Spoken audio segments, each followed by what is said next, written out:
ഈ തിരുവത്ത് പള്ളിയിൽ വന്ന ചെറുപ്പക്കാരോട് ഞാൻ പറയുകയാണ്, 100 പ്രാവശ്യം ഞാൻ ചിന്തിച്ചതാ ഇവിടെ വാതു പറയാൻ വരണ്ടെന്ന് ചിന്തിച്ചതാ. എന്തേ കാരണമെന്നറിയോ? ഒരുപാട് ചെറുപ്പക്കാർ ഫോണിലൂടെ വിളിച്ചു പറഞ്ഞു, ഉസ്താദേ, ആ തിരുവത്ത് പള്ളി എന്ന് പറഞ്ഞ അനാചാരം നടക്കുന്ന പള്ളിയാ, അനാശാസ്യം നടക്കുന്ന പള്ളിയാ, ഹറാമിയത്ത് നടക്കുന്ന പള്ളിയാ, അനിസ്ലാമികമായ കാര്യങ്ങൾ നടക്കുന്ന പള്ളിയാ. ആ മഹാനാര വലിയുടെ മുന്നിൽ ആനയും കുതിരയും ചെണ്ടകൊട്ടും എഴുന്നള്ളത്തും നടക്കുന്ന സ്ഥലവാ. അതുകൊണ്ട് ഉസ്താദേ, നിങ്ങളവിടെ പ്രസംഗിക്കാൻ വരുന്നത് ഞങ്ങൾക്ക് താല്പര്യമില്ല. നിങ്ങൾ വരണ്ട ഉസ്താദേ, നിങ്ങൾ വരണ്ട ഉസ്താദേ. പക്ഷേ ഹജാദാരമിയെ പോലെയുള്ള കരിപ്പരാര ഉസ്താദുമാരോട് നേടിച്ചപ്പോ അതവിടെ ഉറൂസിന് നടന്നുകൊണ്ടിരിക്കുന്നതാണ്. ഞങ്ങൾ ആരും തടഞ്ഞിട്ടും നിൽക്കാത്ത കാര്യമാണ്. ഉസ്താദ് അവരെ ഡേറ്റ് കൊടുത്തെങ്കിൽ അവിടെ പോയി പ്രസംഗിക്കണം, അവരെ സങ്കടത്തിലാക്കരുതെന്ന് പറഞ്ഞപ്പോൾ ഈ നാട് മുഴുവനും ഇങ്ങനെ ആഘോഷപൂർവ്വം കാത്തിരുന്ന ഈ ദിവസത്തിൽ ഞാൻ വരാതിരുന്നാൽ ഈ തിരുവത്തിപ്പാന്റെ പൊരുത്തക്കേട് കിട്ടുമല്ലോ എന്ന് കരുതിയിട്ടാ വന്നത്. പക്ഷേ ഞാൻ നെഞ്ചത്ത് കൈവച്ചുകൊണ്ട് വേദനയോടെ എന്റെ സഹോദരങ്ങളോട് പറയാ, ഇവിടത്തെ പ്രസിഡന്റ് ആകട്ടെ, സെക്രട്ടറി ആകട്ടെ, ഇമാമാകട്ടെ, സംഘാടകരാകട്ടെ, ഇവിടെ പഠിച്ചുകൂടിയ 10,000-കണക്കിന് ചുറുചുറുക്കുള്ള ആവേശമുള്ള ചെറുപ്പക്കാരാകട്ടെ, എന്റെ പ്രിയപ്പെട്ട മുസ്ലിം ചെറുപ്പക്കാരാ, അനാശാസ്യം നടക്കുന്ന ഉറൂസിന് പൊന്നുമക്കളെ നിങ്ങളുടെ സാന്നിധ്യം ഉണ്ടാവാൻ പാടില്ല. ഹറാമിയപ്പ് നടക്കുന്ന സ്ഥലത്ത് നിങ്ങളുടെ സാന്നിധ്യമുണ്ടായാൽ അവിടെ കിടക്കുന്ന മഹാനാര വലിയന്റെ പൊരുത്തക്കേട് നിങ്ങൾക്ക്, അത് തമിഴ്നാട്ടിൽ നിന്ന് വന്നാലും, അത് ഗുജറാത്തിൽ നിന്ന് വന്നാലും, അത് ഹൈദരാബാദിൽ നിന്ന് വന്നാലും ശരി തന്നെയാ.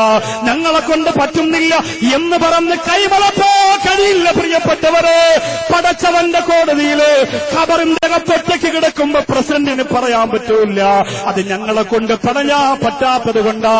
അങ്ങനെ കഴിഞ്ഞില്ലെങ്കിൽ രാജിവെച്ചിട്ട് പോകാനുള്ള ചങ്കൂറ്റം കാണിക്കണം എന്റെ പ്രിയപ്പെട്ടവരെ.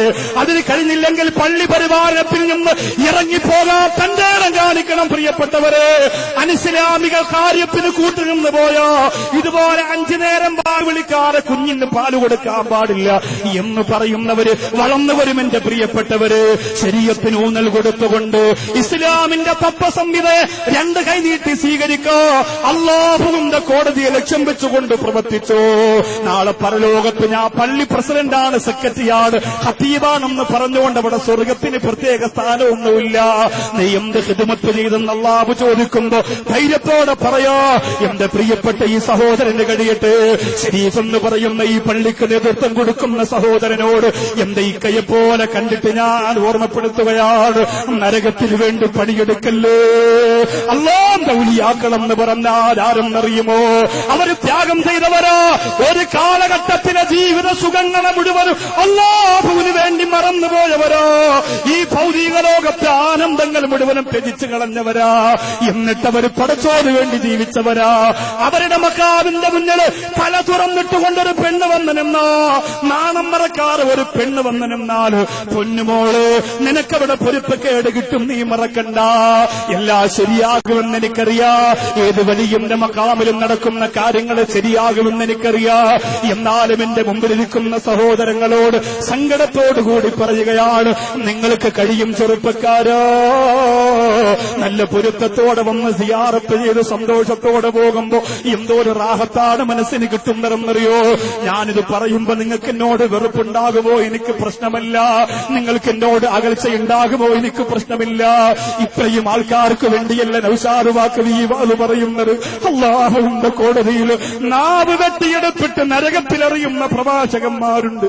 അതിൽ പെട്ടുപോകാതിരിക്കാനാണ് എന്റെ പ്രിയപ്പെട്ടവരെ ഞാൻ പൊട്ടിക്കരന്നുകൊണ്ട് പറയുന്നത്.